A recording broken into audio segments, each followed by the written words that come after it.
Assalamualaikum warahmatullahi wabarakatuh. Alhamdulillah, nahmaduhu wa nasta'inuhu wa nastaghfiruh. Wa na'udzubillah min syururi anfusina wa sayyiati a'malina. May yahdihillah fala mudhillalah wa may yudlil fala hadiyalah. Asyhadu an la ilaha illallah wahdahu la syarikalah wa asyhadu anna Muhammadan abduhu wa rasuluh. Ya ayyuhalladzina amanu ittaqullaha haqqa tuqatih wa la tamutunna illa wa antum muslimun wa ba'du. Para pemerhati roja, kaum muslimin dan muslimat yang dimuliakan Allah, alhamdulillah segala puji hanyalah milik Allah Rabb semesta alam. Salawat dan salam atas Nabi kita Muhammad sallallahu alaihi wasallam, keluarga beliau, sahabat beliau dan umat beliau sampai hari kemudian. Para pemerhati roja, kaum muslimin dan muslimat, a'azani Allah wa iyyakum. Pada kesempatan pagi ini kita kembali melanjutkan pembahasan yang kita angkat dari buku Ada Apa Dengan Remaja. Kita masih berbicara tentang perkara-perkara yang bisa merusak kepribadian para remaja, atau cara-cara yang salah dan keliru di dalam melakukan pendekatan kepada anak remaja kita. Ada beberapa poin yang sudah kita bahas. Yang terakhir adalah yaitu sikap orang tua yang suka membandingkan anaknya dengan anak yang lain. Ya, itu kita sudah jelaskan itu secara panjang lebar pada kesempatan yang lalu. Berikutnya, ya, poin berikutnya adalah terlalu berlebihan di dalam memberikan nasihat. Ya, menasihati anak itu perlu, tapi jangan terlalu over atau berlebihan, ya, karena nasihat itu akan kehilangan kekuatannya ketika disampaikan terlalu berlebihan, ya, sehingga kita ya ketahui juga bahwa Nabi ya juga memberikan jadwal di dalam menyampaikan nasihat. Artinya tidak tiap hari, ada jadwal-jadwal yang beliau buat, ya, di dalam memberikan mau'izah, nasihat kepada para sahabat, ya. Nah, demikian juga yang mendengar nasihat juga perlu persiapan, ya, untuk bisa menerima segala nasihat yang dia dengar. Kalau tiap hari dia bingung nasihat mana yang harus dia laksanakan terlebih dulu, atau dia juga akan bingung untuk memahami semua nasihat yang didengarnya, karena kemampuan kita untuk mencerna apa yang kita dengar itu berbeda-beda antara satu dengan yang lain, ya. Maka beri waktu, ya, kepada anak ataupun siapapun yang mendengar nasihat kita untuk bisa memahami nasihat tersebut. Untuk memahami nasihat aja perlu waktu, apalagi untuk melaksanakan nasihat itu atau melakukannya, ya. Nah, kadang-kadang karena kita terlalu berlebihan atau mungkin terlalu sering, ya, sementara kemampuan anak untuk bisa memahami dan melaksanakan nasihat itu terbatas, akhirnya orang tua menyimpulkan anaknya menolak nasihat. Nah, ini yang menjadi beban, ya, bagi si anak, ya. Bebannya tambah berat ketika dia dituntut oleh orang tua, saya sudah nasihati kamu berulang-ulang, ya, karena mungkin terlalu sering sehingga dia nggak mampu untuk bisa memahami dan mencerna atau melaksanakan apa yang didengarnya itu, nasihat-nasihat yang didengarnya itu, sementara, ya, orang tua menuntut. Nah, ini akan jadi beban bagi anak tersebut dan juga menjadi sebab kekecewaan, ya, bagi orang tua. Dia merasa kecewa karena nasihatnya merasa diabaikan, padahal sebenarnya bukan. Makanya, ya, kita saja ketika mendengar nasihat, kita perlu mencerna, ya, ataupun memikirkan, merenungi nasihat yang kita dengar. Itu pertama, ya. Kedua, kita berusaha untuk memikirkan bagaimana saya melakukan nasihat itu. Jaranglah ada orang dengar nasihat langsung paham, langsung dia eksekusi. Itu jarang sekali seperti itu. Ya, nah demikian. Kenyataannya seperti itu. Nggak semua orang mampu memahami dengan cepat nasihat yang dia dengar, ya, dan mampu melaksanakan setiap nasihat yang dia terima, ya. Nah, jadi untuk menerima nasihat saja perlu kesiapan, ya, kesiapan mental, jiwa, hati, dan lainnya, ya. Maka beri waktu manusia untuk bisa memahami nasihat dan melaksanakannya. Apalagi nasihat itu pasti berat, ya. Karena Allah katakan bahwa nasihat yang Allah sampaikan kepada hamba-hambanya ini adalah sesuatu yang berat. Inna sanulqi alaika qawlan saqila. Sesungguhnya kami akan sampaikan kepadamu, wahai Muhammad, ya, agama ini adalah nasihat, ad-dinun nasihah, qawlan saqila, kata-kata yang berat. Itu wahyu yang Allah sampaikan kepada Nabi kita Muhammad sallallahu alaihi wasallam, ya. Berat untuk diterima, ya, dan berat juga, ya, untuk bisa kita memahaminya, ya. Jadi perlu persiapan. Padahal, ya, kalau dilaksanakan sebenarnya nggak berat karena agama ini mudah. Tapi untuk bisa menerimanya, memahaminya dengan benar itu berat, perlu kesiapan jiwa. Kesiapan hati juga untuk bisa memahami dan menerima nasihat. Padahal kalau nasihat itu dilakukan sebenarnya mudah. Makanya kalau kita beri nasihat, kadang-kadang kita terpikir, ya, apa susahnya kan begitu, ya. Ya, kita nasihati orang kan gitu, ya. Apa susahnya dia melakukan apa yang saya katakan gitu, ya. Misalnya kita bicara kepada menasihati seorang perokok kan gitu, ya. Kita nasihati dia, rokok itu mudorot, gini gitu kan gitu, ya. Dalam pikiran kita yang memberi nasihat, gimana? Itu kan mudah, ya, mudah bagi dalam pandangan kita, ya. Kita melihat orang yang kita nasihati itu, apa susahnya kamu meninggalkan rokok? Ya, kan mudah, ya, tinggal buang rokoknya selesai kan gitu, ya. Nah, bagi, ya, itu dari perspektif orang yang memberi nasihat, ya, dari sudut pandang kita, ya, kita memang menganggapnya mudah itu, melaksanakan itu. Masalahnya bukan di situ. Masalahnya adalah orang si perokok ini mau menerima nasihat kita itu, memahami bahwasanya rokok itu benar-benar mudarat. Ya, kemudian dia bisa menerima nasihat itu bagian yang terberat. Ya, walaupun kita yakin kalau dia sudah terima itu dan sudah paham, dia lakukan mudah. Berapa banyak orang yang meninggalkan rokok, ya, ternyata mudah. Tapi untuk bisa menerima, ya, ya, hati itu untuk bisa tunduk menerimanya, ya, akal pikiran bisa memahaminya, itu bukan perkara mudah. Makanya Allah katakan ini adalah qaul yang sakil, berat. Nasihat itu berat untuk diterima dan dipahami dengan benar, ya. Nah, kebanyakan kita mendengar nasihat, kita nggak memahaminya secara benar. Sehingga memang jadinya berat. Atau kita sulit untuk menerimanya, hati kita masih terganjal, ya, mengganjal dalam hati untuk menerimanya. Memang jadi berat, ya. Nah, padahal agama ini, kata Nabi, ad-dinu yusrun, agama itu mudah, ya. Nah, agama itu mudah, nggak ada yang berat, ya, karena Allah turunkan syariat ini sesuai dengan kemampuan manusia. La yukallifullahu nafsan illa usaha. Apalagi kita semakin paham agama, semakin tahu, ya, betapa mudahnya syariat ini. Allah kasih kemudahan-kemudahan. Nah, di dalam agama ada bab rukhsah, keringanan. Sampai ada kaidah, idza daqal amru ittasa'a, jika sudah sempit satu urusan menjadi lapang. Dan kaidah-kaidah lainnya, ya, yang itu bersumber dari sabda-sabda Nabi, yassiru wala tu'assiru, dan banyak lagi nas-nas lainnya, ya. Nah, demikian. Jadi ini yang harus kita pahami, ya, di dalam menyampaikan nasihat. Ini juga fikih memberi nasihat, ya. Jangan kita pandang dari sisi kita, ya.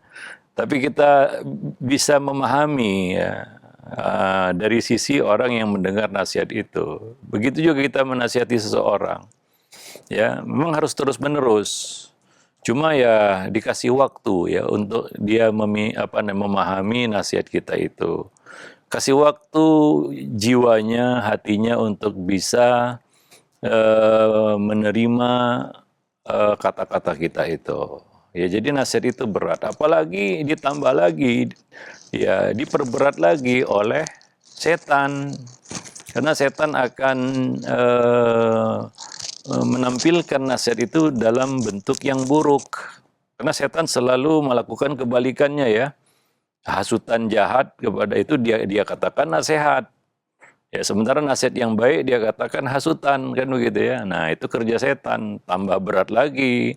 Karena ada setan yang memperberat orang itu untuk bisa menerima nasihat.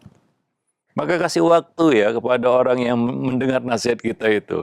Jangan kita berondong dia, kita bombardir dia dengan nasihat, dan dalam pandangan kita apa susahnya kamu melakukan apa yang saya katakan ini gitu. Ya memanglah. Ya itu dari sudut pandang kita. Ya coba dibaliklah ya supaya kita tahu rasanya ya mendengar nasihat. Coba dibalik aja lah. Orang lain menasihati kita. Gimana respon kita? Secara spontan ya. Siapapun dia. Mulai dari orang awam sampai orang berilmu. Silakan. Biar tahu rasanya bagaimana mendengar nasihat. Ya apalagi dari orang yang kita pandang ya mungkin di bawah kita. Berat itu nasihat. Di situ beratnya nasihat. Ya para pemerhati roja kaum muslimin dan muslimat yang dimuliakan Allah. Jadi ini yang harus kita pahami ya, orang-orang yang menyampaikan nasihat. Perlu sabar, makanya ya dalam surat Wal Asri, Allah mengatakan, وَتَوَاسَوْا بِالْحَقِّ, nggak cukup di situ, nggak titik di situ. Ternyata masih ada lanjutannya, وَتَوَاسَوْا بِالصَّبْرِ وَتَوَاسَوْا بِالْحَقِّ وَتَوَاسَوْا بِالصَّبْرِ. Bahwa perlu sabar ya untuk memberikan nasihat itu. Ya, nah artinya apa sabar di sini? Ya, kalau kita ingin memahami sabar di sini adalah waktu, kasih waktu. Jangan terburu-buru, karena terburu-buru itu pasti bertentangan kontradiktif dengan sabar. Ada orang yang memberi nasihat itu terburu-buru, maunya dia kasih nasihat sekarang juga harus diterima, sekarang juga harus dilaksanakan. Banyak orang tua menasihati anak seperti itu, nggak ada sabarnya. Ya, dia ingin dia nasihati anaknya, saat itu juga anaknya paham, dan saat itu juga anaknya melakukan apa yang dia katakan itu. Kalau enggak, wah berarti anak saya enggak terima nasihat. Dia menolak nasihat. Ya, nah ini kan jadi beban ya bagi orang yang mendengar nasihat. Maka coba ukurlah dengan diri kita. Ya, ada para orang tua yang punya ekspektasi seperti itu. Cobalah dirinya sendirilah dinasihati orang, apa dia langsung spontan terima? Apakah dia langsung paham, memahami apa yang dikatakan nasihat yang disampaikan oleh orang tersebut kepadanya? Ya, dia kan perlu waktu juga untuk memahaminya. Apa maksudnya?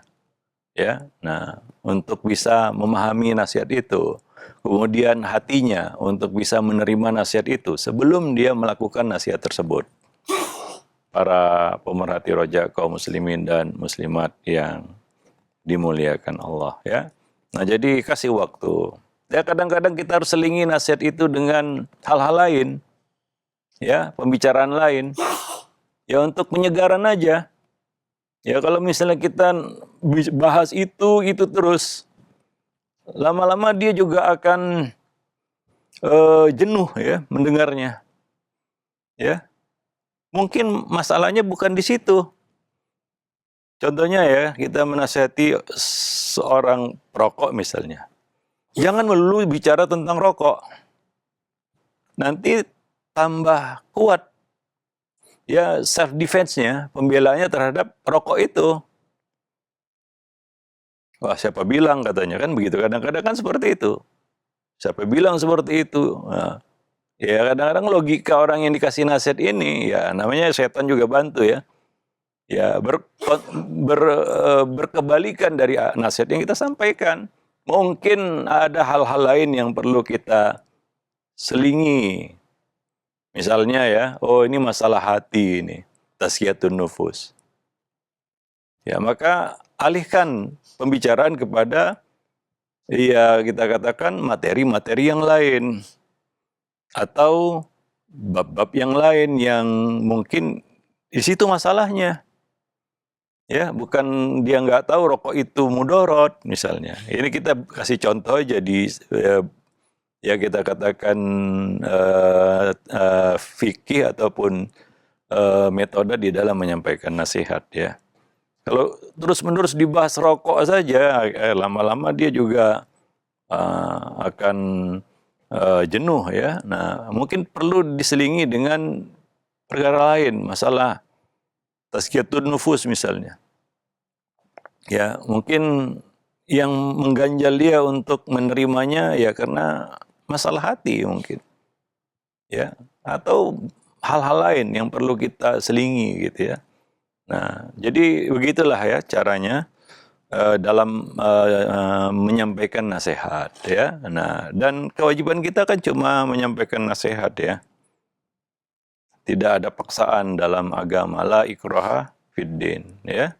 Nah, innama alaikal balagh wa alainal hisab. Sesungguhnya kewajibanmu menyampaikan dan urusan hukum menghukum ya, vonis itu adalah hak kami kata Allah Subhanahu wa taala. Hisab itu adalah hak Allah Subhanahu wa taala. Nah, demikian.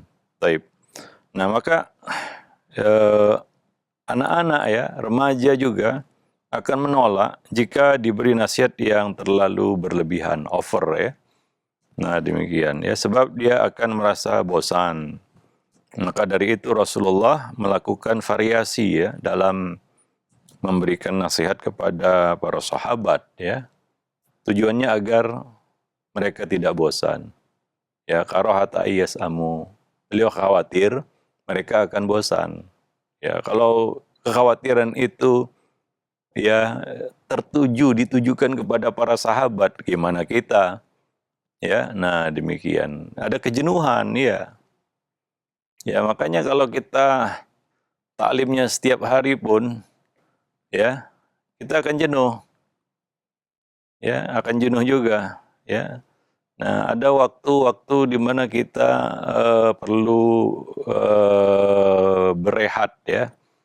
Nah, dan juga jiwa ini ada masa-masa istijam, jam kata orang seberang, yaitu macet ya. Nah, badan ini juga jasmani juga ada kejenuhan ya. Ini mana kalau udah jenuh dia, ya otot itu kalau sudah jenuh nggak bisa digerakkan, itu fisik kita ya. Demikian juga pikiran, hati juga sama, ada kejenuhan juga. Nah, kalau sudah jenuh hati itu, dia nggak mampu bekerja dengan baik. Ya, pikiran juga kalau sudah jenuh akal ini, dia nggak bisa berpikir dengan jernih.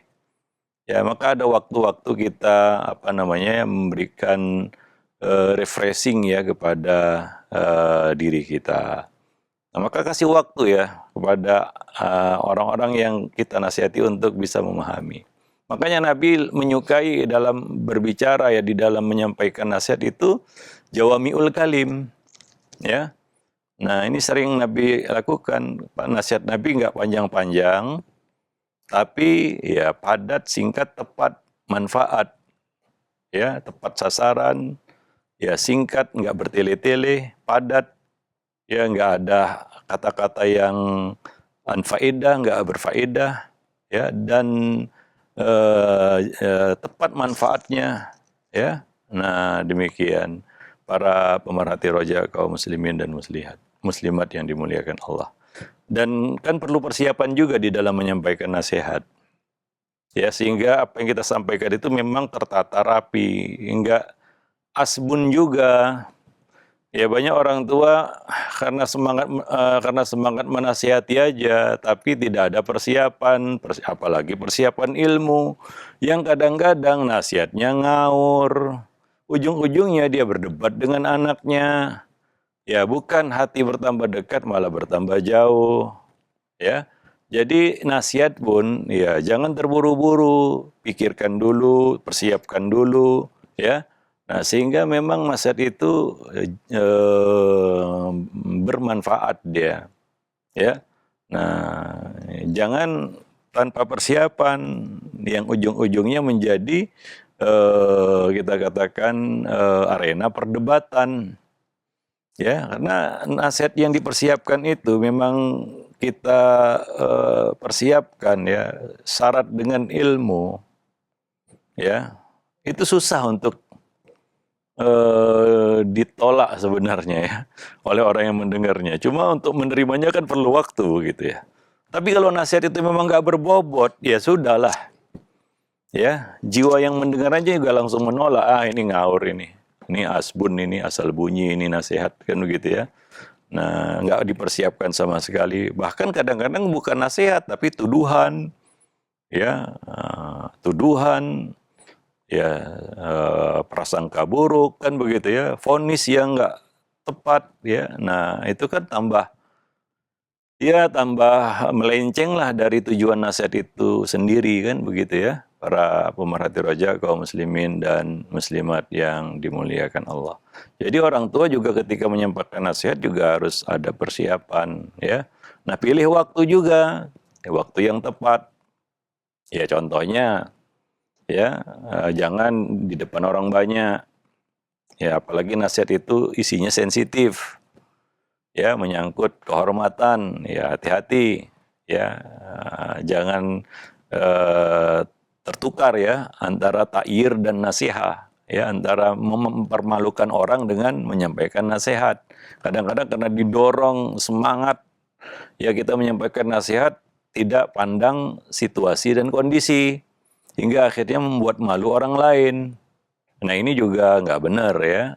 Nah itu ta'yir namanya, bukan nasihat. Jadi ya, dan orang yang suka berlebihan, kadang-kadang dia nggak pandang situasi dan kondisi ya, nggak pandang waktu, nggak pandang tempat, nggak pandang ya suasananya bagaimana ya, baik itu suasana yang ada di situ maupun suasana orang yang sedang dinasihati ya. Orang yang sedang stres dinasihati nggak akan dia dengar itu.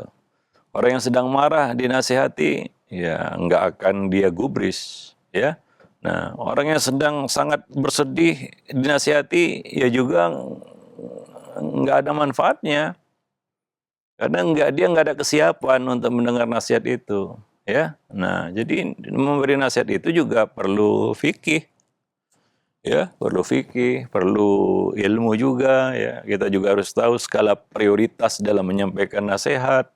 Apa yang perlu disampaikan, apa yang perlu ditahan dulu, ya. Nah, demikian. Dan seorang sahabat ingin menyampaikan ilmu aja Nabi larang karena belum waktunya, ya. Jangan sampaikan dulu, nanti mereka salah paham, ya. Nah, ada waktunya untuk disampaikan. Nah, itu kan perlu fikih juga. Ya, demikian juga kita menasihati anak. Jangan satu majelis semua perkara disampaikan gitu ya. A B C D E F G H I J sampai X Y Z gitu ya. Itu kan pusing orang yang mendengarnya itu. Gimana dia menyimpulkannya itu. Ya, nah jadi untuk meletakkan skala prioritas itu juga perlu fikih. Nah, kalau kita berlebihan dalam menyampaikan nasihat, kita juga nggak tahu urutannya, urutan skala prioritasnya, ya. Nah, sehingga kadang-kadang hal-hal yang kurang penting kita dahulukan dan kita blow up ya besar-besaran, ya. Padahal ada perkara penting yang perlu kita bahas secara serius. Nah, demikian para pemerhati roja, kaum muslimin dan muslimat yang dimuliakan Allah. Jadi itu poinnya ya.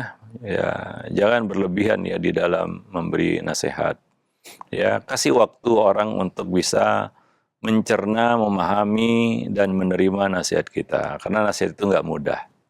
Ya, nasihat itu tidak mudah untuk diterima. Wallahu a'lam bishawab. Berikutnya, ya, poin berikutnya adalah berburuk sangka kepada anak. Suuzon. Secara umum Allah melarang suuzon ya. Ya. Allah melarang berburuk sangka. Inna ba'daz zanni ism. Sesungguhnya banyak, di sini adalah ya kathir minadz dzan. Banyak dari zan itu, prasangka itu adalah ism, dosa. Ya, berapa banyak kita berprasangka sesuatu kepada orang lain, ternyata kenyataannya tidak seperti yang kita kira, tidak seperti yang kita duga. Ya, karena ini ya buruk sangka itu dibantu setan. Setan menghiasi seolah-olah benar ya. Apa yang kita sangkakan itu ternyata setelah kita tahu kenyataannya, ya bukan seperti yang kita duga. Ternyata, tapi ya kita terlanjur ya meyakininya. Makanya ada kata-kata ulama, idza dzananta fala tuhaqqik. Jika kamu masih mengira-ngira, jangan dipastikan.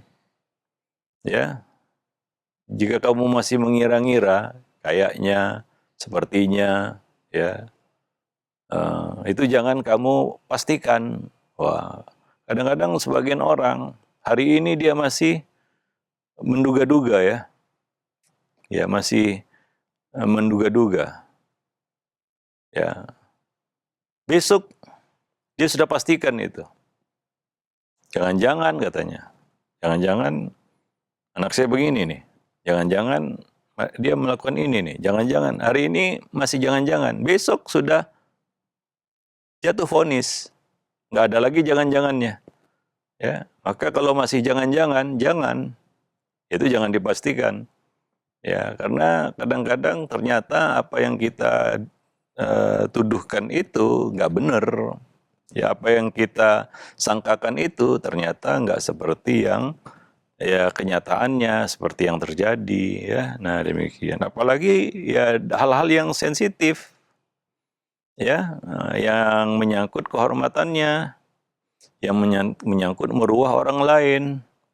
Ya, jauhi prasangka itu.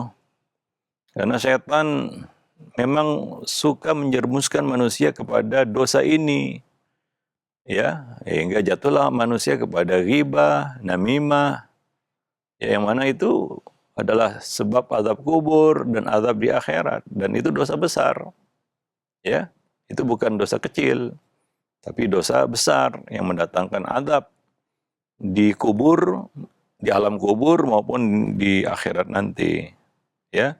Nah, jadi ini juga harus dikurangi ya, atau dihindari ya.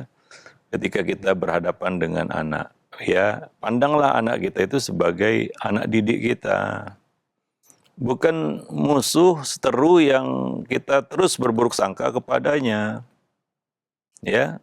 Nah, atau banyak orang tua, ya suka tajasus. Ya memang buruk sangka itu, ya sebagaimana lanjutan ayat tadi, wala tajassasu. Jangan kamu bertajasus. Karena kalau sudah buruk sangka, ya, kalau kita sudah berkata jangan-jangan, nah, ya maka muncul hasrat, dorongan, nafsu, ya, untuk bertajasus, menyelidiki. Ya, maka muncullah ya sifat ingin tahu sesuatu yang sebenarnya dia nggak perlu tahu. Yang mana kalau tahu juga nggak manfaat bagi dirinya. Ya, nah demikian. Ya, jadi lanjutkan dengan apa? Bertajasus, ya, memata-matai orang lain. Ya, nah demikian. Jadi banyak orang tua selalu menafsirkan perilaku anak remaja dengan cara negatif. Ya, termasuk bagian dari dan ini termasuk bagian dari prasangka buruk terhadap remaja. Ya, yaitu menafsirkan segala perilaku anaknya dengan ya tafsiran yang negatif. Ya, sehingga apa yang dilakukannya itu dalam pandangan kita selalu salah. Padahal kita belum mendengar alasannya ya. Nah, kita belum mendengar alasannya. Yang mana kalau kita dengar alasannya, mungkin kita akan merubah pandangan kita. Ya, itu sering terjadi itu ya. Nah, ya dalam kehidupan pergaulan kita sehari-hari juga seperti itu ya. Nah, kita tafsirkan negatif apa yang dilakukan orang. Sebenarnya kita belum tahu alasan dia apa. Setelah kita tahu alasannya, mungkin pandangan kita berbeda. Ya, nah kita nggak tahu segalanya dan kita nggak tahu juga isi hati orang. Ya, maka kadang-kadang kita perlu yang namanya tabayun, ya, untuk mengklarifikasi, ya, motivasi tujuan orang-orang itu melakukannya yang kita tafsir negatif tadi, ya. Nah, kita bukan orang yang ya jangan kata orang sekarang jangan sok tahu kan begitu ya. Maka ada perintah untuk fatabayyanu, bertabayun, antusibu qauman bijahalah. Hingga kamu jangan sampai ya menimbulkan mudarat kepada orang karena kejahilanmu, karena ketidaktahuanmu. Maka ya tahan dirilah.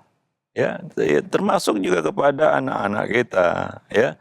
Nah, ya orang tua juga harus sabar ya untuk bisa mendengar alasan anak kenapa dia lakukan itu. Tanyakan baik-baik, ya. Nah, mungkin saja alasannya salah, ya. Mungkin saja. Dan mungkin saja alasan itu ternyata benar. Atau itu merubah pandangan kita, tafsiran kita kepadanya. Ya, wallahu a'lam bishawab, ya. Nah, jadi itu termasuk prasangka buruk. Ya, berburuk sangka atas setiap ucapan yang disampaikan anak hanya akan menyebabkan hilangnya rasa percaya seorang anak pada orang tuanya. Apalagi orang tua yang suka bertajasus ya. Nah, ini anak secara otomatis dia akan membatasi diri. Ya, nggak ada orang yang suka dimata-matai. Ketika kita tahu ada orang yang memata-matai kita, maka ya kita katakan kesadaran manusia untuk self defense itu akan muncul, yaitu mempertahankan diri. Ya, untuk kedepannya ya dia akan menjaga jarak gitu. Wah, dulu saya dimata-matai, ketahuan saya katanya. Ya, nah demikian ya. Nah, jika kepercayaan ini rusak, maka tertutuplah pintu komunikasi antara orang tua dan anak. Dan ini tentunya nggak kita harapkan ya. Nah, demikian para pemerhati roja, kaum muslimin dan muslimat yang dimuliakan Allah ya. Nah, jadi itu 2 poin yang bisa kita bahas pada kesempatan pagi ini, yaitu pertama, jangan berlebihan ya dalam menyampaikan nasihat. Ini sudah kita bahas ya bahwa manusia itu perlu juga waktu untuk bisa memahami dan menerima nasihat yang kita sampaikan. Jangan kita pandang dari sisi kita ya. Itu terkesan egois ya. Karena orang yang memberi nasihat itu kan pandangannya dia merasa apa yang disampaikan itu benar, satu. Bahwa apa yang dikatakannya itu sebenarnya oh ini mudah katanya. Ini gampang. Ya, gitu aja nggak bisa kan gitu ya. Itu kalau muncul kata-kata seperti itu ya memangnya kalau kita balik lah, dia juga kalau dinasihati apa bisa langsung menerima, memahami dan melakukannya. Ya kita lah betapa sering kita dinasihati. Ya kita juga minta waktu juga kan. Ya, wallahu a'lam bishawab. Nah, kemudian berikutnya berburuk sangka ya kepada anak-anak kita ya. Nah, ini juga harus dijauhi. Buruk sangka itu pada asalnya memang nggak dibolehkan ya kepada siapapun, apalagi kepada anak didik kita ataupun anak-anak kita. Wallahu a'lam bishawab. Nah, demikian saja. Subhanakallah bihamdik asyhadu an la ilaha illa anta astaghfiruka wa atubu ilaik. Ya, silakan bertanya. Alhamdulillah, terima kasih banyak Ustaz, jazakallahu khair. Demikian ikhwatul Islam, ma'azakumullah, para pemerhati roja dimanapun Anda berada, materi yang sangat bermanfaat sekali telah kita simak bersama, disampaikan melalui Ustaz Abi Ihsan Al-Maidani, hafizahullah ta'ala, sebuah poin dari pembahasan mengenai jangan rusak kepribadian anak, yang mudah-mudahan menjadi faedah yang bermanfaat bagi kita semua. Dan untuk selanjutnya, kami angkat ada beberapa pertanyaan yang sudah masuk di layanan pesan WhatsApp. Yang pertama Ustadz, kami ajukan dari Ummu Raisya Naura. Assalamualaikum warahmatullahi wabarakatuh. Ya Ustadz, kenapa Anak remaja saya selalu melawan saat ibunya memberi nasihat, selalu menyangkal dan ngeyel bila dikasih nasihat. Anak saya laki-laki Ustadz, kelas 8. Misal, ketika disuruh murojaah atau hafalan atau mengaji di setiap hari, selalu saja malas-malasan dan banyak alasan. Walaupun akhirnya dia melakukannya juga Ustadz. Tapi ibunya harus dengan agak berbicara bawel dulu katanya Ustadz. Mohon nasihatnya. Iya. Ya yang perlu dalam menyampaikan nasihat tadi adalah sabar ya. Nah, sabar itu ya. Jangan buru-buru nasihat itu harus diterima saat itu juga. Maka perlu sabar ya di dalam menyampaikan nasihat. Tadi kan bisa kita sebutkan ayatnya, wa tawassaw bil haqqi wa tawassaw bis sabri ya. Nah, dan ditambah lagi wa tawassaw bil marhamah, dengan kasih sayang, santun, kasih sayang, sabar. Nah, itulah yang diperlukan di dalam menyampaikan nasihat. Apalagi orang tua itu harusnya lebih bijaksana. Ya. Nah, kita sebagai orang tua ya harus punya sifat bijaksana. Ya, orang tua itu kan harusnya semakin semua ya. Ya, semakin sabar, semakin santun, semakin bisa mengendalikan emosi, ya, semakin bijaksana, kan begitu ya, semakin penyayang. Itulah sifat-sifat yang harus dimiliki oleh orang tua, apalagi yang benar-benar tua ya. Ya, umur memang sudah tua. Ya, maka seiring dengan bertambahnya usia harusnya bertambah santun, tawadu, sabar ya, mampu mengendalikan diri. Itu sifat-sifat karakteristik orang tua. Ya, dalam menyampaikan nasihat juga sama. Ya, dan anak itu ketika kita sampaikan nasihat itu dengan bijaksana, santun, sabar ya, hati itu juga lebih tunduk ya kepada karakter orang tua seperti itu. Dia memang mengayomi, merangkul ya, ya memang menyejukkan. Tapi kalau kita terlalu impulsif, eksplosif dalam menyampaikan nasihat, meledak-ledak kan gitu ya. Kadang-kadang diiringi dengan kata-kata yang kurang bijaksana. Ya, kadang-kadang juga kita dengan cara yang agak kasar. Ya wajar kalau reaksinya juga seperti itu, ya. Ya, kadang-kadang kita juga kurang sabar. Ya, banyak orang yang memberi nasihat, ya seolah-olah nasihat itu, ya kebenaran itu harus diterima dari lisannya. Dan dia gak terima kalau nasihat kebenaran itu diterima dari lisan orang lain. Mungkin lisan kita kurang bijaksana, ya lisan orang lain lebih bijaksana. Jadi jangan paksakan juga orang itu menerima nasihat ataupun kebenaran dari lisan kita. Maka kewajiban kita menyampaikan. Kenapa ada ayat la ikraha fiddin? Karena kita nggak bisa memaksa hati manusia. Karena hatinya di tangan Allah Subhanahu wa Ta'ala. Maka bijaksanalah jadi orang tua. Terus terang saja, banyak yang tua tapi nggak siap jadi orang tua. Dan itu sangat menyedihkan ya. Nggak ada bijaksananya, nggak ada sabarnya, nggak ada santunnya, nggak ada lemah lembutnya, nggak ada penyayangnya. Ya, ya isinya marah-marah. Ya, kata-kata yang meninggi karena dia orang tua, kan begitu ya. Ini kan contoh-contoh orang yang nggak siap jadi orang tua.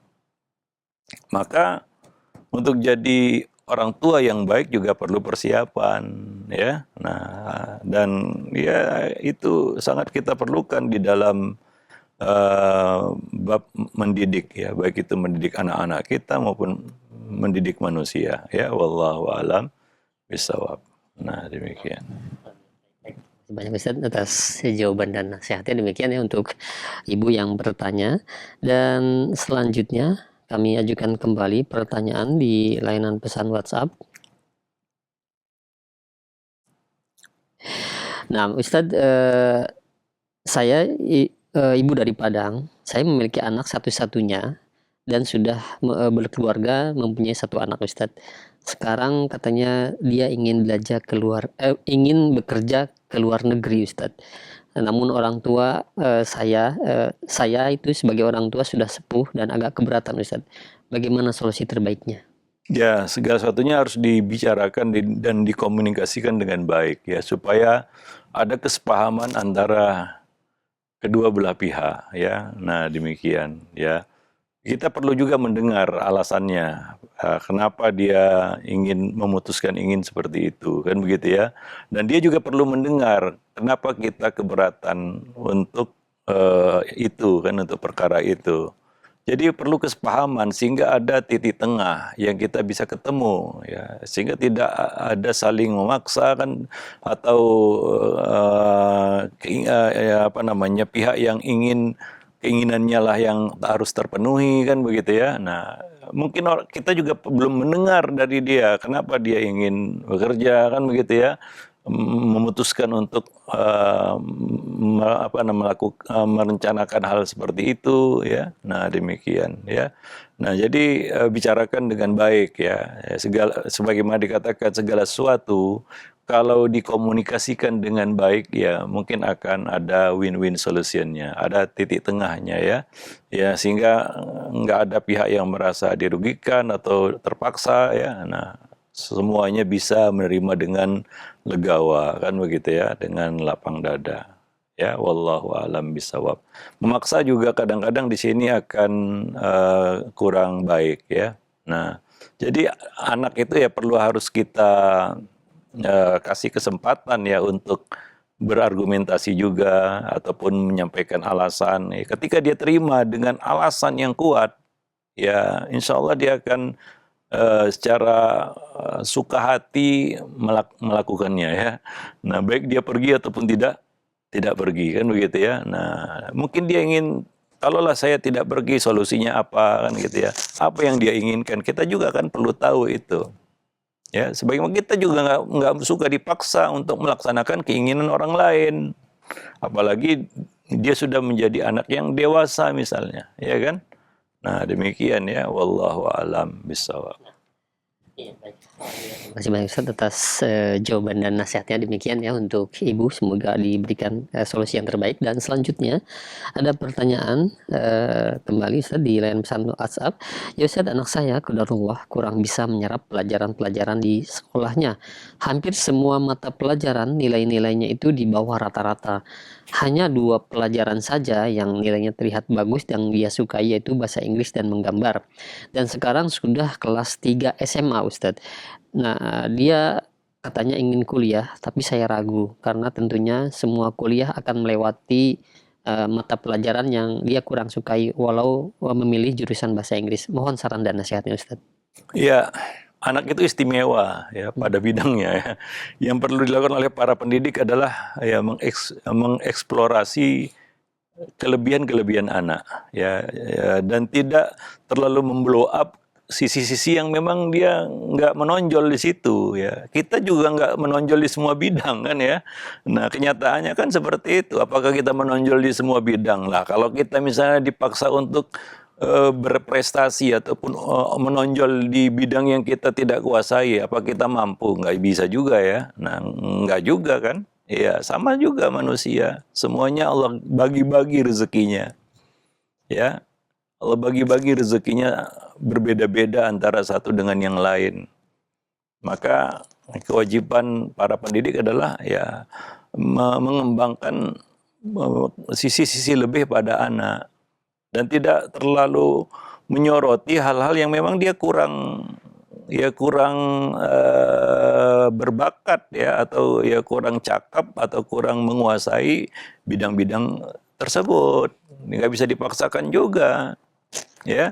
Nah, ada anak yang kemampuan verbalnya lebih daripada anak-anak yang lain.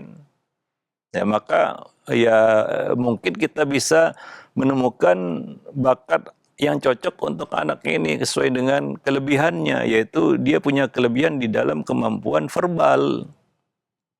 Ini biasanya anak-anak seperti ini kemampuannya untuk bersosialisasi lebih menonjol daripada anak-anak yang mungkin kemampuan verbalnya tidak menonjol, ya. Ya mungkin ya kemampuan yang lainnya yang lebih menonjol, ya.